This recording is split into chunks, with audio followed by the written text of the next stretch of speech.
Good evening, everyone. BritSimon here. So I wanted to review the CEAC data and give you some predictions and some better understanding of the data and what's happened or what will happen in Asia. And so there's a number of things I would like to talk through. So if you're interested in the Asia region for DV2025, then you'll want to watch this video. There's a couple of aspects of this video, particularly in the early part of the video, that would be interesting to other regions as well, to explain a little bit about the process and how numbers work and how country limits affect the distribution and so on. So there's a little bit of that information as well, which could be interesting to you. So let's show you some data. Well, let's get into it. We'll show you some data, and towards the end of this video, I'll be giving some case number ranges that I feel are going to be, the ranges we should look at. And I would just say right from the very beginning, predictions are not perfect, right? And I think this year, probably more than any other year, we've got a very uncertain landscape because of mainly the Trump administration coming into power on January the 20th. That is likely to confuse everything, and particularly for the Asia region compared to the other regions. So we do need to sort of take into account that possibility. Okay, let me just get some water, take a sweet, and let's get into it. All right. Well, sorry about that, just took a call. All right, so let's have a look at the data. Firstly, hopefully by now you'll have seen the CEAC data as presented on Zarthisius's site. You should definitely come here. And if you have a look at the site, you can see several previous years of data. If you want to have a look at data, you're very welcome to do that. You can also see official issuance data and issuances by post, which is very interesting. But we'll be mainly looking at the 2025 data. Okay. Now I'll toggle that off, and that'll move some of the things around a little bit. Okay. So for Asia, we've had an extract of data, a couple of extracts of data actually, and we can see that 4,200 people are already scheduled for interviews in Asia, from the Asia region. 1,000 people in Asia have already received their visas, and there are various numbers here on 221G and refused cases. And the ready cases are mainly cases for January and February interviews. So that's what those ready cases consist of. In general, the DV2025 has started a bit faster than previous years. Again, if you looked at the video that I created yesterday for the EU region, I explained this in a little bit more detail, but we can see there are already 25,000 people almost that have been scheduled for interview.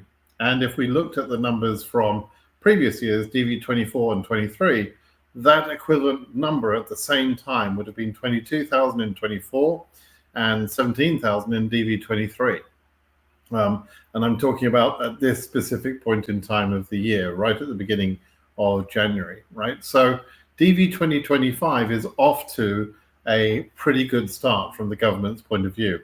And what will happen over the next few months will obviously tell us whether we have, a sort of an earlier year in terms of the effort that's being put in, and whether they keep that advantage they've already given themselves, or whether they decide to have a quiet spring and summer and then do all the work at the last minute. I hope it's not the latter. It really helps the process if they can do the work in March, April, May interviews. If they really work at that time, it really helps us to have a much calmer August and September, which is better for everyone, frankly. Okay. If you have a look at the data, you should come into this view of the world, switch to Asia, and you'll see the distribution of data looks like this. Excuse me. Firstly, the highest case number is just under 30,000. You can see the initial density of cases is just over 60%. That blue color shows that there is almost 40% of cases are holes in that first sort of level. And if I just do a little thing, let me take a picture. I did this yesterday. Thought it was kind of interesting. Let me bring up Snagit again. Take a picture. If I just show you here, so I can draw on here the effect of the different countries. Oh, that's not smart. Hang on, sorry. Let me do that again. I don't want that big thing in front of it. Okay, do it from this way. Okay, that should be cleaner. Yes. Okay, so I can draw lines and show you. Okay, that's the beginning percentage of cases. Below that line, they're real cases. Above that line, they're holes, right? And holes, at least that starting set of holes are created when cases are selected during the draw process and then immediately rejected even before the announcement of the results. And as you can see, we've got nearly 40% of the initial number of cases are holes.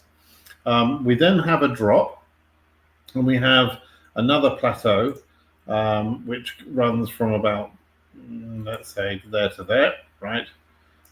Just above that line and below the other line. What that represents is a country cutoff, which I believe is Nepal, where Nepal is cut off at about 11,500.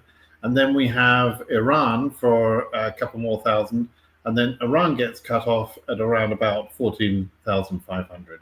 And so we have another sort of line here, around about there, up until the end of the process, around about 30,000, right? So we've got a country cutoff at 11,500 roughly for Nepal. We've got a country cutoff for Iran, 14,500 approximately, maybe 14,300. And then the rest of Asia continues until 30,000. What I've done is I've plotted that to try and explain that a little bit more clearly. I've plotted that into this spreadsheet. I've taken a little bit of data here, and this is slightly imaginary data. This is slightly sort of averaged out. It's not the exact numbers that you see, but essentially what you have is a block of selectees in blue there, which is Nepal. Roughly speaking, we're going to see about 200, 203 cases per thousand for Nepal, in the numbers up to about 11,500. At the same time, Iran is there with about 193 cases per thousand, up to 14,500 roughly, and that's the orange number there, whilst the rest of Asia has about 20% of the cases, or 200 cases per thousand, right, going right up to 30,000 there. And so this is kind of a helpful diagram for you to understand why we've got that distribution, why the distribution sort of reduces. And it's because of these countries, the limitation of those countries and squeezing all of the Nepalese winners into the first 11,500, squeezing all of the Iranian winners into the first 14,500, and then letting the rest of Asia, all the other Asian Asian countries collected together, I call the rest of Asia, and they continued until 30,000. Now, in the past, I have had people say that's extremely unfair to give all of the Nepalese winners the low case numbers and all of the Iranian winners lower case numbers, right? And so I use this opportunity to explain actually how the process is actually unfair towards Nepal and Iran in a sense, because essentially what has happened during the draw process is, if you imagine for every 5 entries, 2 of those entries, 2 of the selectees, let's say, which actually relates directly to entries, 2 of the selectees out of 5, every 5 were disqualified during the draw process. One of those selectees is going to be from Nepal, one is from Iran, and one of them is from the rest of Asia, this collection of countries that I refer to as the rest of Asia. Now, if Nepal had not been limited at 11,500 and had continued until the 30,000, the same as the rest of Asia, and if Iran was treated the same, if it was allowed to continue till the rest of until 30,000, then instead of the numbers that we have, which is about 5,500 selectees for Iran and about 3,800 for Nepal, instead of that, we would have, actually it's 5,200 for, I'm showing down here, 5,200. Let me just make this bigger so you can see this little section here. I'll make it a little bit bigger still. Yeah, that. So instead of that number of selectees, with this number of cases, if they were unlimited, if they had not been stopped at that point at the 3861 and the 5267, if they were not stopped and they continued all the way to 30,000 like the rest of Asia, then we would have 10,050 selectees for Nepal and 10,885 for Iran. Because, and I've calculated that by figuring out, okay, well, how many cases would we have if they're getting 203 cases per 1,000 for Nepal and 193 cases per 1,000 for Iran, all the way up to 30,000. How many cases would that be? And using their derivative rate, how many selectees that would be? So Nepal gets that number of selectees and Iran gets that number of selectees because they have that number of the entries. Okay, it's in direct proportion to the number of entries, right? So as I mentioned before, 40% of the entries become selectees and are immediately disqualified. 20% are Iranian, 20% are Nepalese, and another 20% are from the rest of Asia. So if you are a Nepalese or an Iranian entrant, you have less chance of being selected than the rest of Asia. But on the flip side, you have a lower case number than the rest of Asia in some cases, right? So it's a double-edged sword, this thing, and it's not quite as unfair towards the rest of Asia as you might assume. And in fact, the unfairness goes the other way. So I thought that's worth explaining. It will help you to understand how the distribution of cases happens, and I think it's an important aspect to understand. Let me show you some other data here that I want you to understand also. And this background information is important to understand my thinking about where we get to, right? So if we look at the number of selectees for DV25 compared to DV24 and DV23, we can see that for Asia, there are 23,198 selectees. That number includes derivatives of all the cases, and we actually end up with about 12,000 cases with 23,000 people on those cases, right? That represents a 17% reduction from the number of selectees in DV24. And it is, in fact, slightly lower than the DV23 number of selectees too. So of the regions that you can see here, Africa had a small increase in the number of selectees. Asia had a fairly large decrease in the number of selectees over DV24. EU had a decrease also, so did OC, and so did South America. So with the exception of Africa, every region had less selectees this year. Africa got more. Why is that? Well, the government, are doing several things that we have noticed to try and push Africa to get Africa to meet its quota. They have made Africa current when Africa didn't need to be current. That's one way they can push Africa and try and get as many Africans through the process as possible. And they can increase the number of selectees for Africa until they reach the point when there's more Africans than significantly more Africans than there are selectees in other countries, right, other regions. And that's exactly what they've done. They are trying, for whatever reason, to get more Africans in the process, because Africa consistently fails to meet its quota, right? And you might ask, what are the quotas? Where does that come from? So we can talk about the quotas. Now, the quotas are a calculation, a formulaic calculation of selectees that that would say at 55,000 available visas, how many visas should each region get? The formula is based on the number of people in those countries that are part of the region, the total population of each region, and a formula that takes into account low admission regions versus high admission regions in terms of the number of people coming to the country as immigrants on several visa classes, and then a rolling window of how many people are actually immigrating to the country in those visa classes, right?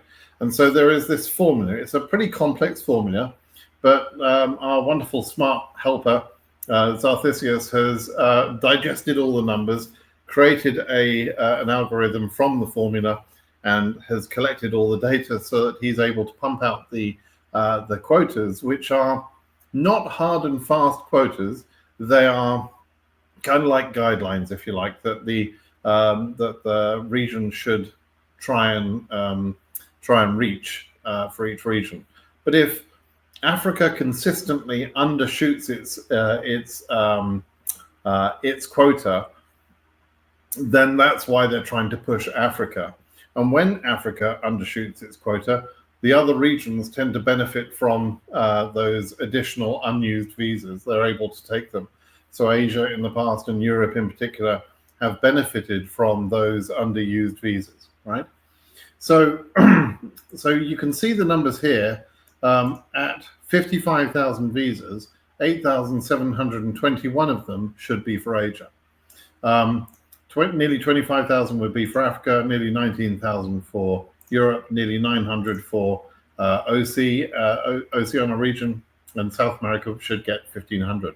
However, because of a program that the government has allocated other visas for, there is a reduction in the number of visas available for DV2025, down to just below 52,000. So we essentially have 52,000 visas available. And because of that, the number of visas available for Asia has been reduced by 476, down to 8,245. So if Africa underfills, Asia can go above that 8,245 number. But because they've increased the number of selectees for Africa, they are clearly trying to make sure that Africa will fill its quota. They reduced the number of selectees for Asia. They're more concerned about Africa than Asia because Africa is consistently underfilling. And so that's the action they've taken. And along with slightly better performance that we're already seeing from some key African embassies, I think it is quite likely that Africa will take its full quota. And I factored that into my estimations. Okay, so let's talk about my estimations. Let's make this big so you can see it. And we'll talk about these factors.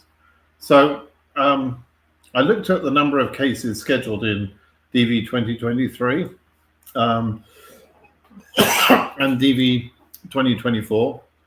But in both those years, there were many more issuances than the system should really allow, right? This is because of the Africa underfilling. So let me show you that.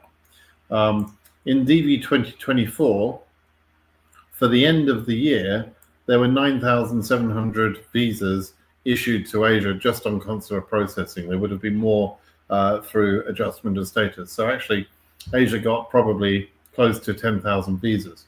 That's far more than its quota, and that's because Africa underfilled. Africa didn't meet the 25,000 or so it should have met.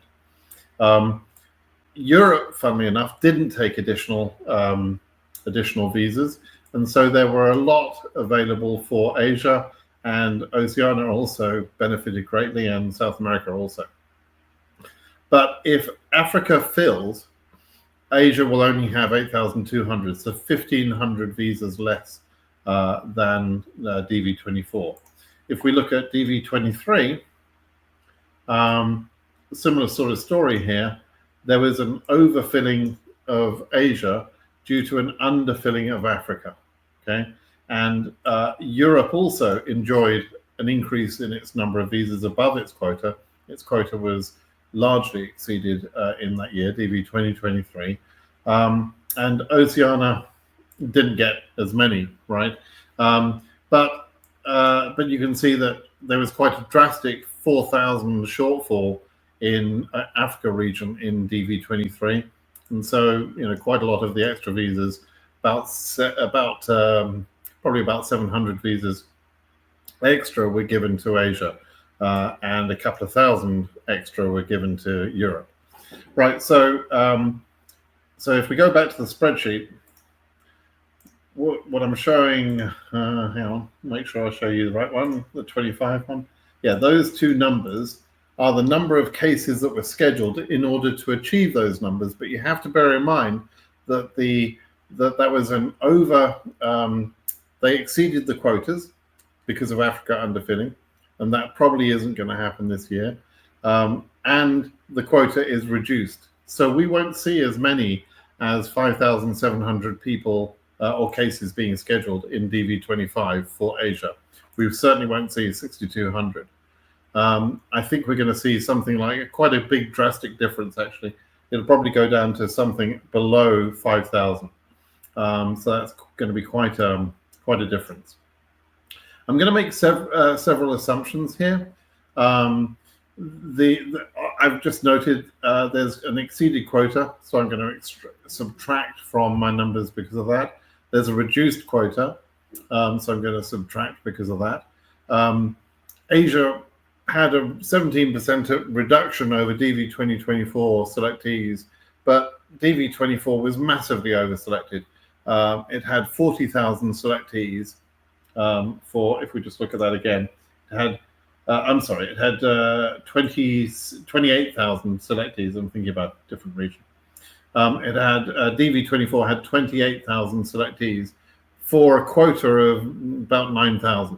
So, I mean, that's just ridiculous, right? So a 17% reduction still gives us 23,000 people selected for what is now an 8,250 quota. And so there's a lot of people that will miss out in Asia. There's no doubt about that. The question is who will miss out, and so that's why we're having this conversation. So I'm going to assume that Africa fills its quota, and here's the big thing from my point of view: the Trump impact. What will the Trump impact be? Now, let's talk about Trump for a moment. Trump is a popularist. He has come to power by promising people that he would be tough on immigration. He is quite happy to spin rhetoric and discussions about being anti-Muslim. When there was a recent terror attack on New Year's Eve in Louisiana, the terrorist who died in his own attack, the terrorist had a Muslim-sounding name, and I'm sorry to be so politically incorrect as to say that term, but that's how that name was perceived in America. Fox News, who is a right-wing media outlet that Trump likes, Fox News immediately, erroneously pointed at the border and connected the car that was driven, or the truck that was driven, as having come over the southern border. So Fox News immediately made the connection to a Muslim-sounding name or an Arab-sounding name and somebody who came in through the southern border. Trump, 10 minutes after that misinformation, because The terrorist turned out to be an American-born citizen who had been brought up all his life in America and had served in the U.S. military. So, a typically stupid assumption from Fox News turned into then a series of tweets within minutes, quite literally within minutes, of Trump saying how we've got a big problem at the borders, we've got to shut down the border, and he's then made anti-Muslim comments as well. So with that as background, his supporters want him to take action against immigrants, and of all immigrants, probably immigrants from the Middle East are the ones that people are most concerned about, right? The other sort of major factor that I think that we have to take into account is that during the campaigns, there was an assassination plot uncovered by the country of Iran against Trump personally. Now, if you're Iranian or if you know something from that region, you may say that's a ridiculous assumption, but nevertheless, that is the position of the Trump administration that is coming into power on January 20th. Trump believes that he was the target of an assassination plot by Iran. Okay? He is a vindictive, small-minded person, and it wouldn't be at all shocking to me if he then takes some sort of action against Iran or Muslim immigrants or Muslims in general coming over the border, particularly closing the southern border. He's certainly going to have to do something about that to appease his followers. So it would not shock me if he does something, and that something that he does is probably going to be particularly impactful to people from the Asia region. So what does that mean? Well, we can't be 100% sure of what he's going to do until he's done it, of course. But we can say that it is likely he'll do something. It is more likely than not he'll do something. The something could be quite overt, like a ban, where we would all know about it, or it could be behind the scenes, where he says, well, from now on, any Iranian immigrant or non-immigrant applications need to be vetted even more thoroughly than they already are. Well, Iranians already suffer 4 to 5 month delays on 221G quite commonly, particularly if they're male Iranians on the case. 4 to 5 month delays in 221G are not uncommon at all for Iranian applicants. Not everybody gets it, but a lot of people from Iran get that. What if Trump makes that background checking even more stringent? We could see that 4 to 5 month timeline increase to 6 or 7 months, meaning that unless you've been interviewed by February or March, you don't have time to be approved before the end of the year. Quite literally could be in that situation.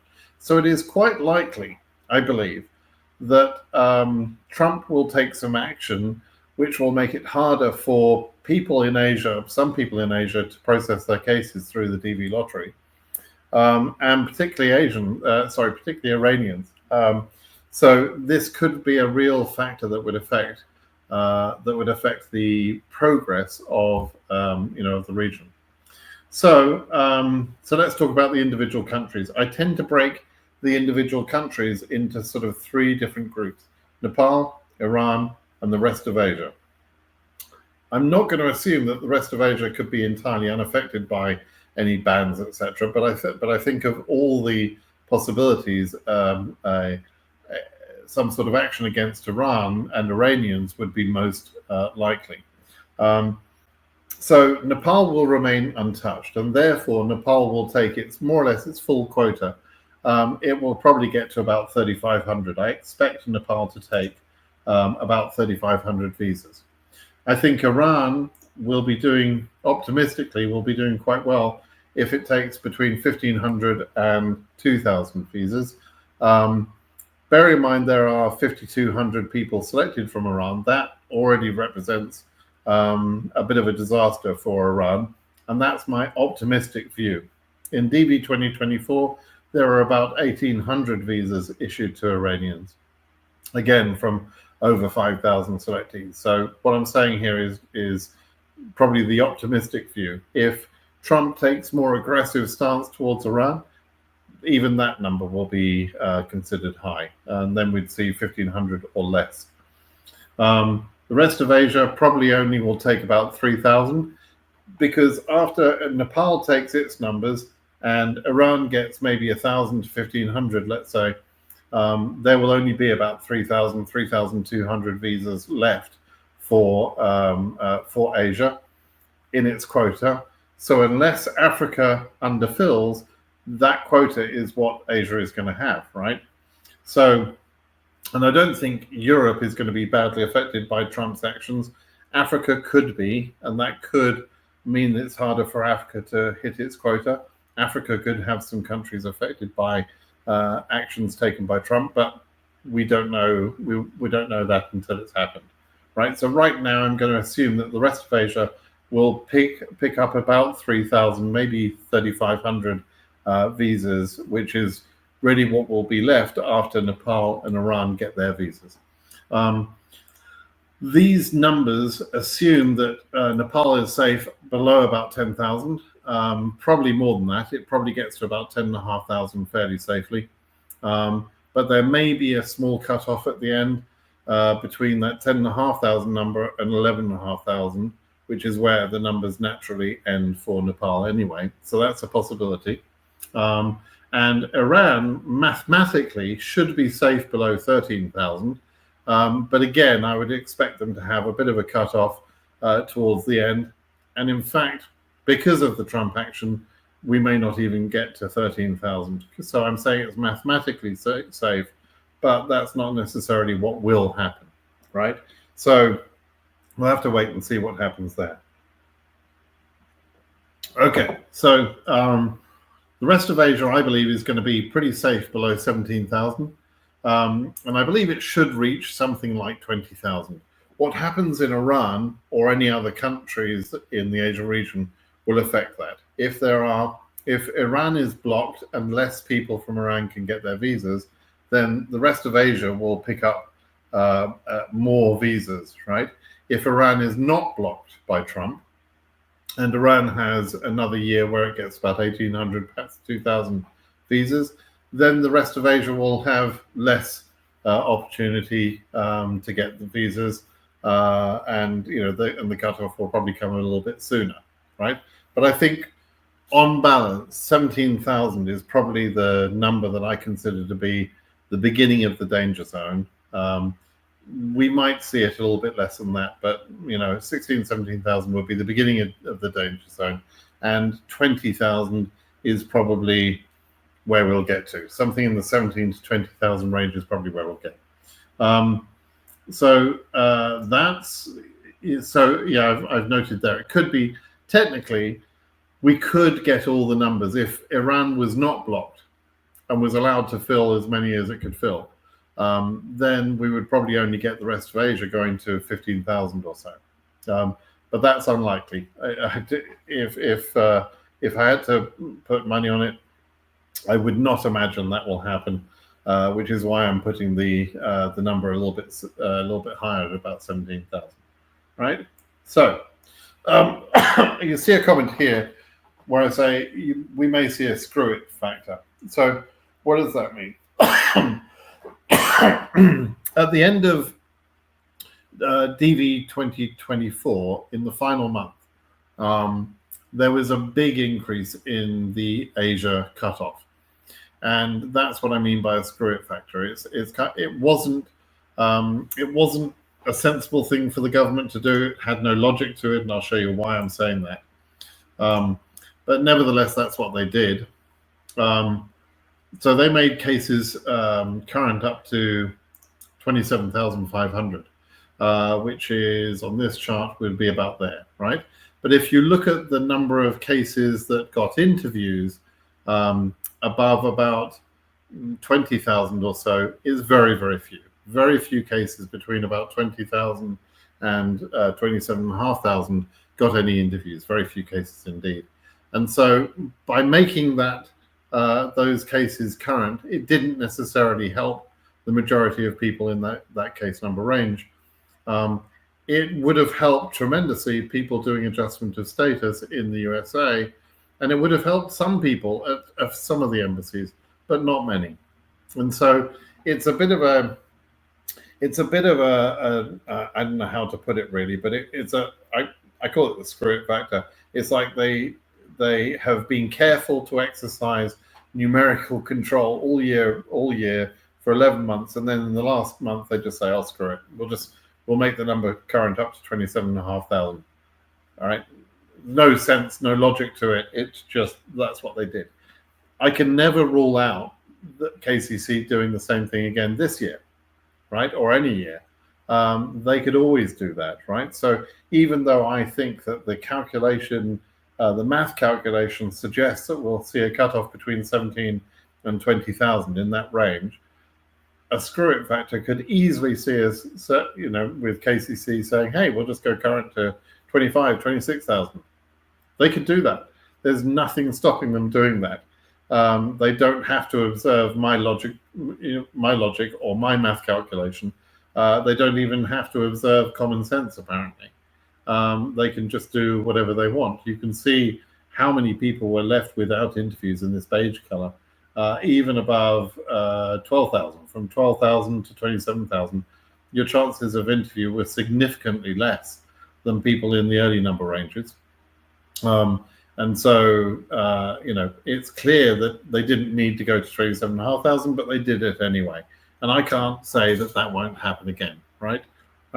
It could do. So, by all means, if you are not happy with the number range I'm suggesting because you are emotionally attached to seeing a higher case number, I totally understand if you want to ignore my comments. I totally get that.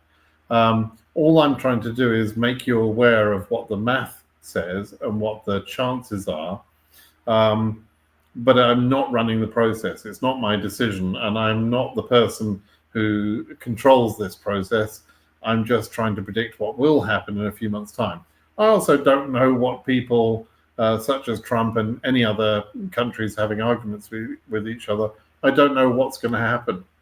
Trump has made comments about his protective feelings towards Israel against the rest of the Middle Eastern countries, particularly those with, connected with Hamas, and he is warned of dire consequences if the hostages are not returned to Israel before he's in power. So a lot of what Trump says is just bluster and bullshit, but nevertheless, who knows what he's thinking he might do, right? Who knows? And what sort of chaos will that cause in that region? So within the Middle East region of Asia, there could be quite a bit of turmoil, and that could have an impact on the DV lottery process this year. So, okay, I think I've explained pretty much the totality of what I wanted to explain. I've explained about the distribution of cases. I explained a little bit about the fairness and unfairness, etc., in the selection process. I've explained about the reduction of the quota to 52,000. I've explained how Asia selectees were reduced by 13%, 17%? 17%.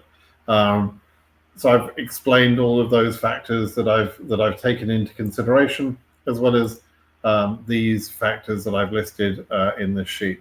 Okay, you can make your own assessments. The data is available. If you don't know where the data is, let me just show you.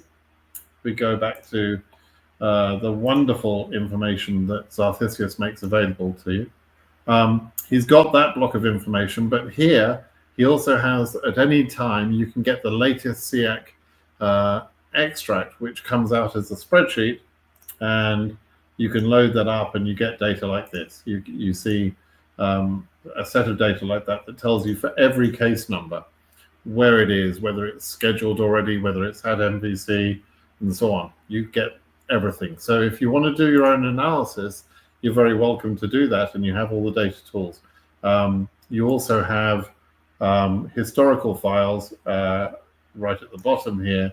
Zarthisius makes those available. So over time, you'll see a big batch of files similar to what you have available for 24, for example, all the old files. He collects all the old files there for you. So you can look at progress, or you can use his tools and have a look at this data here. There's so much data available on Xarthisius' website, and we should all be very grateful to Xarthisius for presenting that information and hosting it for us so that we can understand what's going on. It's very, very kind of him, and he's a super guy. So say a little thank you if you get a chance. Okay, that's it. That's really all I wanted to cover. As I mentioned right at the beginning, this is just my opinion. You're free to disagree. If you disagree, I don't hate you. So please don't hate me for having my opinion. Take it for what it's worth. Disagree if you want. Do your own analysis if you feel you know better. That's entirely up to you. I'm simply trying to educate and help. That's my only intention here. No other axe to grind.